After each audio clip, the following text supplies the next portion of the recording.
trauma surgeons in the country. I had a sister that was a teacher before she passed. And so I come from a very educated background. I never passed the 9th grade because There are some lives that look like a storm, loud, violent, and unstoppable. But when the storm settles, what remains is silence and wisdom. This is the story of Mike Tyson, a boy who came from nothing, became the youngest heavyweight champion in history, lost everything and somehow found peace. Brooklyn, New York. The 1970s. A young boy named Michael Gerard Tyson grows up in Brownsville, one of the roughest neighborhoods in America. No father, no direction, just survival. His mother, Lorna Tyson, struggles to raise her kids. Every day is chaos, crime, sirens, fear. Mike later said, "I grew up in a place where everybody was either scared or mean. And I was both." He's shy, awkward, and lisping, a target for bullies. And then I somehow I discovered I had a very disintegrating. But one day, when some kids kill his pet pigeon, the only thing he loves, he explodes.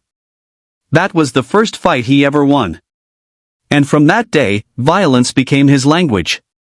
By the age of 13, Tyson had been arrested 38 times, theft, assault, street fights. He seemed destined for a life of crime. But fate sent him to a juvenile detention center, where a counselor and former boxer, Bobby Stewart, noticed something different about the boy. His power. His reflexes. His rage. Bobby called an old friend, the legendary boxing trainer Cus D'Amato. And that's where the storm began to take shape. Cus D'Amato lived in Catskill, New York, a quiet, disciplined world, miles away from Brooklyn's chaos. When Tyson first met him, he was 13, a scared, angry kid with broken eyes.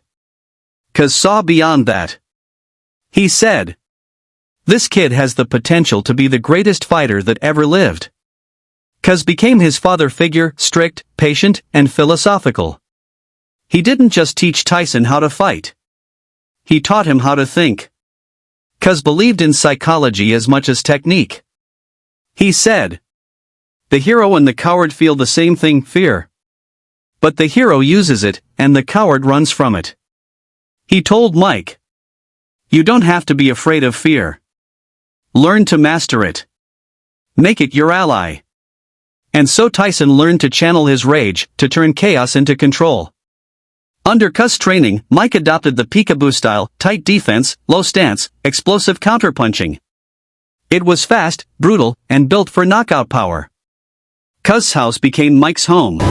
This is my best thinking at the time. Get my gun, automatic, just like this, and just go crazy. He studied fight films, trained like a machine, and repeated one mantra: "No one can beat me." For the first time, Tyson had discipline, purpose, and love. But deep inside, he also feared one thing: losing Cus. Mike Tyson turns professional. At 18 years old, he enters the ring like a storm, no music. No robe. Just black trunks, black boots, and a stare that could pierce steel. His first 19 fights. All knockouts. Commentators said, "He doesn't fight. He destroys." At 20, Mike Tyson made history. The youngest heavyweight champion ever. He knocked out Trevor Berbick in 2 rounds. When Berbick fell, trying twice to stand before collapsing again, the legend of Iron Mike was born. People called him the baddest man on the planet. In the ring, he was unstoppable. Outside the ring, he was still that broken boy from Brooklyn. The late 1980s. Tyson is everywhere: TV, magazines, video games. He's rich beyond imagination. He marries actress Robin Givens, lives in mansions, drives exotic cars. But fame comes fast, and it burns faster. Cus D'Amato had died before seeing Tyson's greatest victory. The man who kept Mike grounded was gone.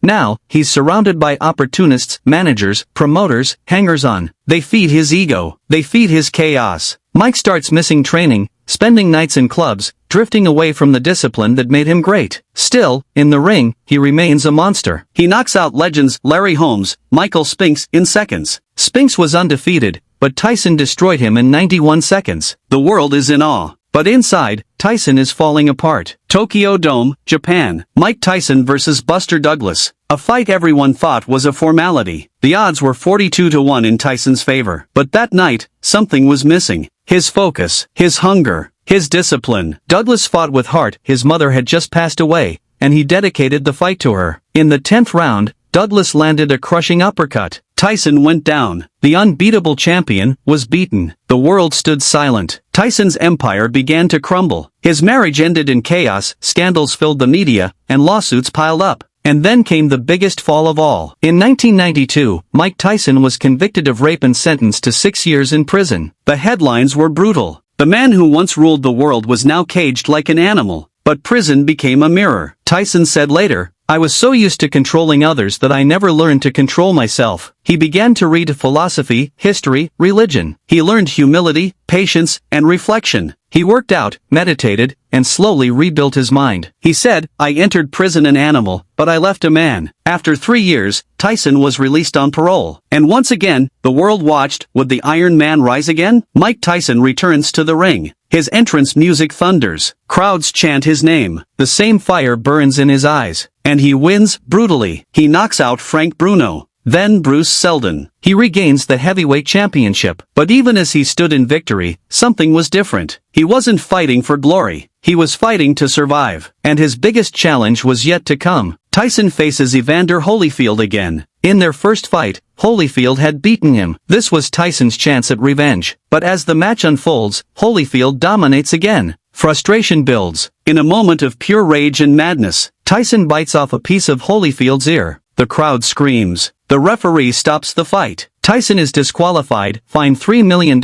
and banned from boxing. Overnight, his legacy turns to infamy. The man once called a champion is now called a savage. Tyson later said, "I was out of control. I wanted to hurt the world because I was hurting inside." The late 1990s and early 2000s, Mike Tyson is a shadow of himself. He fights a few more bouts, wins some, loses others. But the old fire is gone. He spends his fortune recklessly. Drugs, depression, and self-destruction take over. He declares bankruptcy, once worth over $300 million, now broke. He says, "I had everything and I threw it away. I was lost, angry, and scared." He becomes a tabloid headline, a caricature of his former self. But somewhere deep inside, the boy from Brooklyn still whispers, "Get up." Mike Tyson steps away from boxing. He's tired, broken, but he begins to search for meaning. He starts therapy, adopts a plant-based diet, meditates, and embraces spirituality. He reads about stoicism and self-control. He begins to forgive himself. He says, "I used to think being tough meant never crying. Now I know real toughness is being kind." In time, Tyson reinvents himself, not as a fighter, but as a teacher. He starts appearing on talk shows, podcasts, films. He talks about mental health, humility, and growth. When he returned to the ring in an exhibition fight in 2020, he wasn't the Iron Mike who destroyed people. He was a calm, smiling warrior showing that rebirth is possible. Today, Mike Tyson is not a monster, he's a mirror. A man who has lived all extremes. Poverty and wealth, violence and peace, madness and mindfulness. He hosts his own podcast, Hotboxin' with Mike Tyson, where he talks openly about fear, ego, and the human condition. He says, "The toughest opponent I ever faced was myself." He spends time with his family, laughs easily, cries freely. He's still fierce, but softer. Still strong, but wiser. And when he speaks, it's no longer with anger, it's with understanding. He says, "Everyone's fighting something. My fight just happened to be in public." Mike Tyson's life isn't just about boxing. It's about transformation. He shows us that you can be broken, brutal, and still find beauty. That pain can forge power. That monsters can learn mercy. Here are the lessons he leaves us with. Fear is not your enemy. It's your fuel. Learn to control it, or it will control you. Pain is the price of growth. Without it,